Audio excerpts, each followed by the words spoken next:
swords, magic, puppets. It's time for more Thunderbolt fantasy.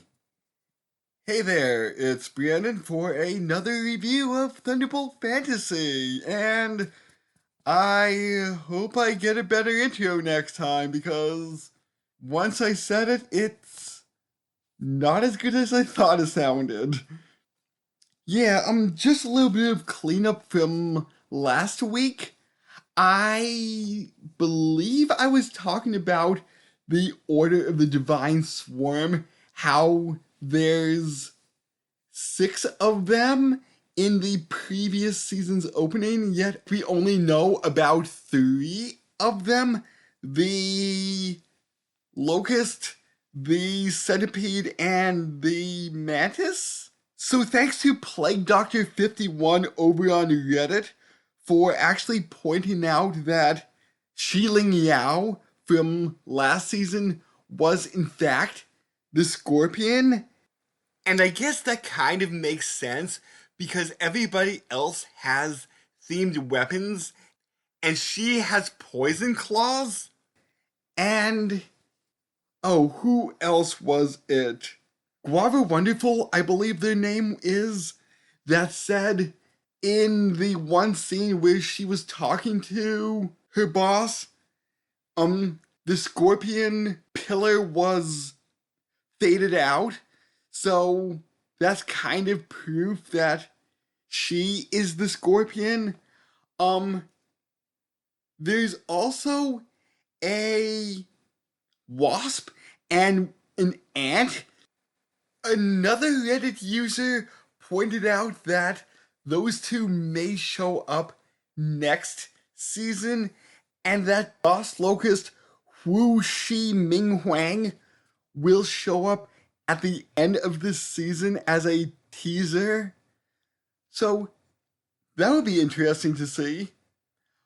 Also, about last week, when I mentioned I didn't quite understand how portals work, Milka Eel posted here on YouTube that all portals share the same energy, so that's why multiple portals will show the same thing.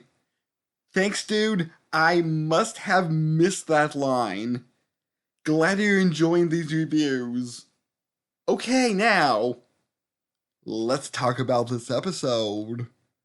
So, Tan Gong gives our psycho monk a cyborg arm, which is kind of badass.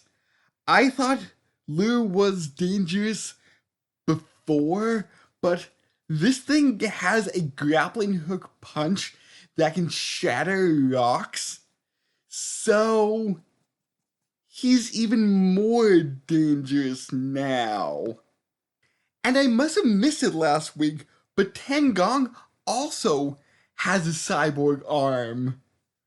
And of course, like that cyborg eye and plate on his head. He's a man of science who's using his skills to try to access the Void Junction and escape from wherever the hell they are. So, Tan Gong is planning on using Lu Zhengxi to find out more about the Void Junction so he can obtain its power or something like that. And I felt a little bit worried about him. He was saying what a good job he did on his cyborg arm handiwork, that whatever sword Psycho Monk had will seem like a lump of scrap iron. Oh boy. I'm surprised Psycho Monk didn't just Kano heart rip him in an instant. I don't care who you are, but you do not talk that way about 7 blasphemous deaths in front of Psycho Monk. And speaking of yanderes, we cut back to the Phoenix Light Temple, and Chao Fang is sensing the presence of Lang Wu Yao. And she is still kind of pissed he's not into her. I mean, what would you expect? She had him play music while he was being attacked under the threat of play a note incorrectly and you die. So she's all like, stay with me, my songbird, play for me, play for me. And he goes to leave and she stabs him. Basically a, if I can't have you, nobody can have you sort of deal. Luckily, fortunately, our hero's Russian before she has a chance to escape. Unfortunately, so do her guards. Since Ling is now badly injured, they can't really stay and fight. Luckily, Lin provides a distraction in the way of smoke bombs. So they run off into the courtyard with guards following them. So they're hiding, hoping they won't be spotted. And Lin has another distraction, fireworks. So the guards are all like, oh, what's that? What's over there? And they run off to check it out. As they're slowly lowering their guard, somebody does spot them. It's not a guard, but an old friend of Shang, Wan, the centipede. Except Shang knows him by a different name, the Paragon of 100 Battles. They were good friends from when Shang used to live in Ziyao. So he tells them he'll help them escape. So then we go back to Ten Gong the science guy and his portal machine. So he manages to get it working and opens up a portal back to the Void Junction. And Psycho Monk is still pissed about what he said about his girlfriend. So he destroys the machine, and as the portal is closing, Psycho Monk jumps through, leaving Ten Gong behind. Quite angry, I might add. So, because Ten Gong was in that realm for, I believe he said, around a decade, and the fact that the machine didn't seem completely destroyed, I'm guessing in season 4 or potentially 5, Ten Gong might make a comeback as an ally if Psycho Monk doesn't die this season. Yeah, Ten Gong would definitely be out for revenge. So, back with the heroes. Back with the heroes, Wan is leading them through all the underground tunnels beneath the palace. He says he's been working for Chao Fang and her father, although he thinks Chao Fang is a bit more than crazy, and that her father really isn't a good ruler. And he's all like, what Dongli needs is a good ruler, not some crazy old man and his daughter.